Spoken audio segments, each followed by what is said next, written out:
Production की बात हो रही है, ठीक है, मैन्युफैक्चरिंग की बात कर रहा हूं। क्यों मैन्युफैक्चरिंग में पीछे रह गया बिहार? तो मैन्युफैक्चरिंग के कुछ फैक्टर्स ऑफ प्रोडक्शन होते हैं। फैक्टर्स ऑफ प्रोडक्शन सबसे मेन क्या है? 4।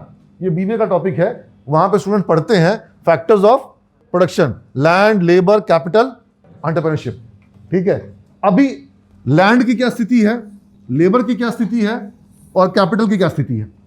बिहार में लैंड कम है, लैंड फर्टाइल है, लैंड होल्डिंग छोटा है। बड़ा लैंड इंडस्ट्री के लिए चाहिए, एक साथ किसी के पास बड़ा लैंड है नहीं, बहुत कम है। जहां है हो सकता है वो बेचने को तैयार नहीं हो, समझ रहे? लैंड फर्टाइल है, लैंड के प्राइसेस हाई हैं। लैंड के लिए सरकार ने बियाडा को ऑथराइज किया, Bihar industrial area development authority बनाया, लेकिन बियाडा आज पूरी तरह से विफल हो गई है। और बियाडा का जो जमीन है ज़्यादातर सिक इंडस्ट्री या ऐसे ही पड़ती पड़ा हुआ है, लिटिगेशन में फंसा हुआ है, कोई उस पर काम इंडस्ट्री ज़्यादा बहुत थोड़ी इंडस्ट्रियाँ चल रही हैं। देख लीजिए प्रॉब्लम क्या है, हाईएस्ट डेंसिटी। जब डेंसिटी हाई होगी तो लैंड मिलना पॉसिबल नहीं होगा। लैंड फर्टाइल है, लैंड के प्राइसेस हाई हैं। पटना में फ्लैट का रेट नोएडा से ज़्यादा है। जयपुर के आउट्स पर तुमको जितना एकड़ जमीन लेना ले लो, सस्ता है। पटना के आउट पे जमीन बहुत कई गुना महंगा है। अब इंडस्ट्री को बहुत महंगी जमीन पे फायदा होगा कि सस्ती जमीन में फायदा होगा? जमीन महंगी भी बहुत है। जमीन महंगी क्यों है? क्योंकि यहां पर बहुत से लोग जो हैं वो जमीन को सिर्फ निवेश करते हैं, इसलिए कि जमीन का दाम बढ़ेगा तो इंडस्ट्री लगाने की जमीन नहीं खरीदते हैं। मतलब यहां यूज के लिए जमीन कम खरीदा जा रहा है और निवेश के लिए जमीन ज्यादा खरीदा जा रहा है। तो जब ज्यादा पैसा किसी चीज के किसी एसेट के पीछे जाएगा तो उस एसेट का प्राइस हाई हो जाएगा। अच्छा, lack of political will power for strategic decision. आज अगर कोई बड़ी इंडस्ट्री आती है और उसको कहना है कि हमको 1000, 1200, 200, 2000 एकड़ जमीन चाहिए, तो कई बार सरकार उस पर सही निर्णय नहीं ले पाती है। आज बिहार को तकनीकी संस्थानों की आवश्यकता है कि नहीं आवश्यकता है? 2012 में सरकार ने इस आवश्यकता को महसूस करते हुए एक मेगा इंस्टीट्यूशनल एरिया लॉन्च किया कि एक इंस्टीट्यूशनल एरिया बनाएंगे जहां पर तकनीकी संस्थान खुलेंगे। थोड़ा प्राइस हाई था जमीन का, लेकिन चूंकि एक बार में वहां पर थोड़ा ज़्यादा ज़मीन मिल सकता था, तो हमने वहां पर 20 एकड़ ज़मीन के लिए अप्लाई किया और हमको 10 एकड़ ज़मीन मिला। जो वहां पर एक्चुअल कॉस्ट था उससे ज़्यादा कॉस्ट पर सरकार ने ज़मीन बेचा। FDDI को ज़मीन मिला, शिपिंग, एक पेंटागन शिपिंग है उसको ज़मीन मिला, कई लोगों को ज़मीन मिला। NIT पटना जो है उनको 100 एकड़ ज़मीन मिली कि NIT भी वहीं पर शिफ्ट होगा। तो हम लोग को था कि भाई चलो ठीक है, इंस्टीट्यूशनल एरिया बन रहा है, वहाँ पर बढ़िया विश्वविद्यालय हम बनाएंगे। 10 एकड़ ज़मीन मिली। सरकार ने कहा कि इसका कुछ पैसा आपको अभी देना पड़ेगा, 30% देना पड़ेगा। लगभग 1 करोड़ 60 लाख रुपया बैंक से कर्ज लेकर के हम वहाँ पेमेंट किए गवर्नमेंट को उस समय 2012 में। आज का समय है 22, 10 साल गुजर गया। जमीन मेरे को अलॉटेड है, पेपर मेरे को गिवन है, सब कुछ है, लेकिन जमीन मेरे को मिला वही किसान जिसका था वही आज भी खेती कर रहा है। तो लैंड का प्रॉब्लम है ना, और लैंड इमोशनल इश्यू भी है, ठीक है। 80% पॉपुलेशन जो है वो एग्रीकल्चर पर डिपेंडेंट है, तो लैंड कैसे देगी अपना, ठीक है। गवर्नमेंट जो है लैंड देने में एबल नहीं है, और बियाडा का जो जमीन है वो ऑलरेडी फंसा हुआ है, ठीक है। लेबर क्या है? स्किल नहीं है, अनस्किल्ड है। इंडस्ट्री को क्या चाहिए? स्किल लेबर चाहिए, ठीक है। और जो लेबर फोर्स हमारे यहाँ पर है भी, वो स्टेट के अंदर उतना प्रोडक्टिव। बिहार का लेबर इतना मेहनती होता है। जयपुर में हमारे एक मतलब रिश्तेदारी हैं, उनकी बड़ी फाउंड्री है, वो NTPC को सप्लाई करते हैं, जो फाउंड्री से इक्विपमेंट, पावर प्लांट के इक्विपमेंट्स होते हैं। और उन्होंने बताया कि जो फाउंड्री के बाहर में इतनी गर्म होती है, इतना मतलब टेम्परेचर जो वहाँ पे होता है वो 50 डिग्री के भी ऊपर हो जाता है। और 50 डिग्री 60 डिग्री का टेम्परेचर, जहाँ पर 80 डिग्री का टेम्परेचर होता है, वहाँ पर सिर्फ बिहार का ही लेबर है जो खड़ा होकर के भट्टी में लोहा झोंक देता है। बोले राजस्थान का लेबर जो है वो वहाँ उतना खड़ा होकर मेहनत, तो बिहार का लेबर मेहनती है, हर जगह उसकी मेहनत का मतलब गुणगान है। लेकिन यही बिहार का लेबर जब बिहार में आता है तो 9 बजे अगर काम के लिए आएगा तो 9:20 या 9:30 से पहले काम शुरू नहीं करेगा, और 5 बजे जाना है तो 4:30 में वो अपना बुरेठा गमछा उमछा लेके रेडी हो जाएगा। और 150 दिन से ऊपर यहाँ पर वर्क नहीं करते लोग। त्यौहार, दुर्गा पूजा मतलब एकम से ही शुरू है और 10वीं में खत्म नहीं होता दुर्गा पूजा, ठीक है ना। हाँ, तो दिवाली जब शुरू होता है उसके पहले से शुरू होता है, उसके बाद छठ के बाद तक चलता है। तो यहाँ देखा गया कि जो वर्क डे निकलता है वो 150 दिन का निकल रहा है। जब आप 365 दिन में 150 दिन काम करेंगे तो राज्य आगे बढ़ेगा। हाँ, यही वर्कफोर्स जब बाहर जाता है तो बहुत प्रोडक्टिव रहता है, क्योंकि वहाँ कमाना होता है और वहाँ पर ये नहीं होता है कि कोई क्या सोचेगा। यहाँ बड़ी चिंता है गाँव में कि क्या सोचेगा, हाँ ये काम ऐसे काम, मतलब प्रतिष्ठा का बहुत बड़ा विषय है, और वहाँ पर कोई प्रतिष्ठा का विषय, वहाँ अर्निंग फोकस में रहता है। एनीवेज, कैपिटल की क्या कहानी है, बिहार में कैपिटल का क्या सीन है? कैपिटल कौन प्रोवाइड करता है?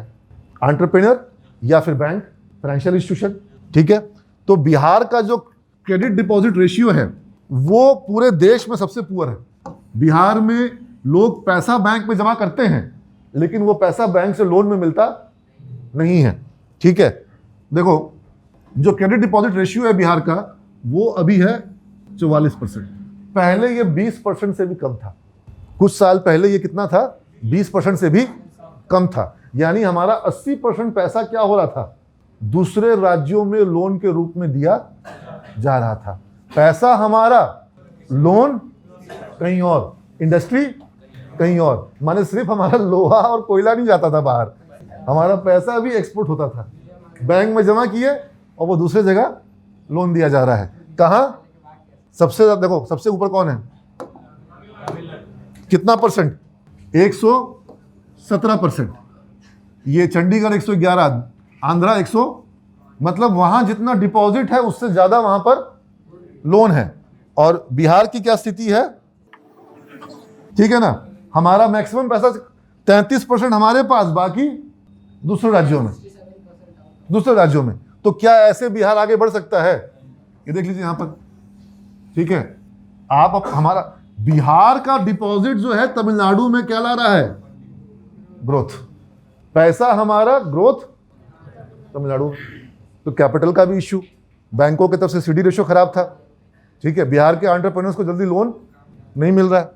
और जो बिहार का पैसा है उसके संग एक इश्यू और थी कि बिहार का पैसा जो है अनप्रोडक्टिव माध्यमों में लगता है। पैसिव इनकम का बहुत प्रेम है यहाँ पर। पैसिव इनकम यानी कि गोल्ड, सोना खरीद लो, क्या चीज, लैंड खरीद लो। फैक्ट्री नहीं लगाना है, बिजनेस नहीं करना है, क्या करना है? क्या इससे राज्य बढ़ेगा? लैंड खरीदने से राज्य बढ़ेगा? सब लोग लैंड खरीद रहे हैं, उल्टा लैंड प्राइस क्या हो गया? महंगा। क्यों? क्योंकि लैंड में है पैसिव इनकम। एक्टिव इनकम किस में है? एक्टिव इनकम है एंटरप्रेन्योरशिप में। एंटरप्रेन्योरशिप में है एक्टिव इनकम, लेकिन इनको क्या चाहिए?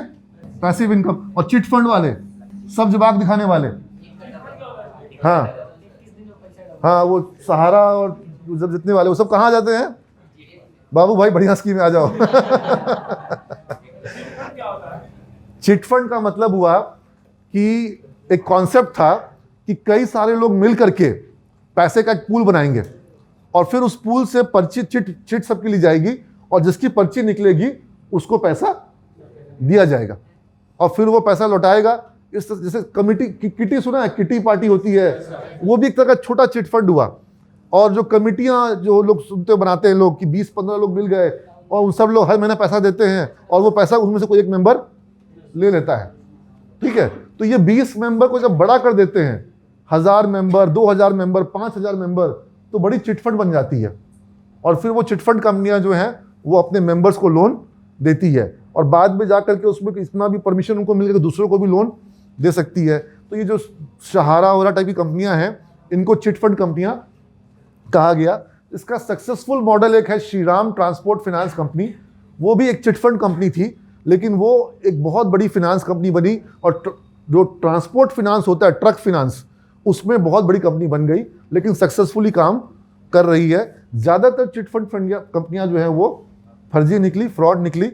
और उनका जो मॉडल होता है कई बार जो वो ऐसा होता है कि जब तक आपको लोगों से पैसा मिल रहा है, आप दूसरे को पैसा, आपने 1 लाख लोन डिपॉजिट लिया और कल को आपको लोगों को 50,000 का मैच्योरिटी देना था, दे दिया, लेकिन जब आपको पैसा कम आएगा तब लोगों को आप दे नहीं पाएंगे। उस पर हम लोग सहारा वाला जो मॉडल पे आएंगे ना, वो बहुत इंटरेस्टिंग कहानी है और वहाँ पर आपको समझने को मिलेगा पूरे इस मॉडल को कैसे वो काम करता है। आज हम लोग इस टॉपिक पर रहते हैं। अच्छा, ये देखो, हम लोग बात किए थे यहाँ पर फैक्टर्स ऑफ प्रोडक्शन का।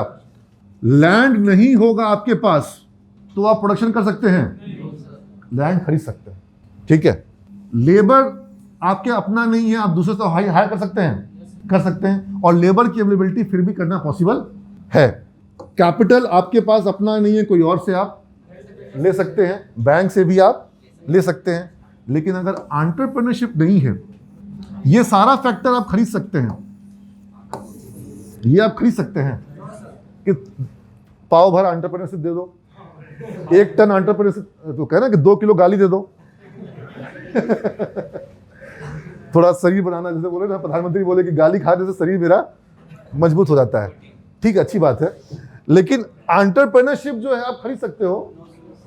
हाँ, ये तो आपके अंदर होना चाहिए। और जब तक आपके पास एंटरप्रेन्योरशिप नहीं है, जमीन हो, लेबर हो, कैपिटल हो, मान लो जिसके पास सब कुछ है, मान लो कि यही लड़का है, इसके पास मान लो कि 50 एकड़ जमीन है और इसके गांव में लेबर की भी कमी नहीं है और कैपिटल भी बाबूजी 50 करोड़ देने को, तो क्या बढ़िया एंटरप्रेन्योर बन जाएगा? जब तक ये नहीं रहेगा, बाकी सब होने से भी काम नहीं होगा। और अगर ये है, अगर एंटरप्रेन्योरशिप है और बाकी तीनों चीज, तो बाकी तीनों चीज आ सकता है। मेरे पास ना लैंड था, ना मेरे पास लेबर था, ना मेरे पास, और नीरज अग्रवाल व्यक्ति के पास और उनके पिताजी के पास, माताजी के पास, पत्नी के पास, बच्चे के पास, किसी के पास भी 1 कट्ठा जमीन नहीं है, आज भी नहीं। ठीक है ना, नहीं है। लेकिन जो मेरा संस्थान है, मैं एक बड़ा संस्थान बनाना चाहता हूं।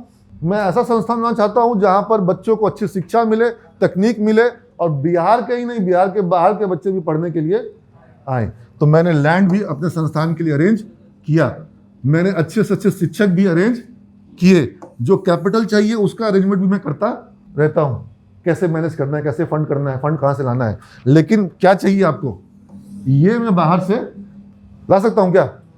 ये सबसे जरूरी है, और यहीं आकर के बिहार फंस रहा है।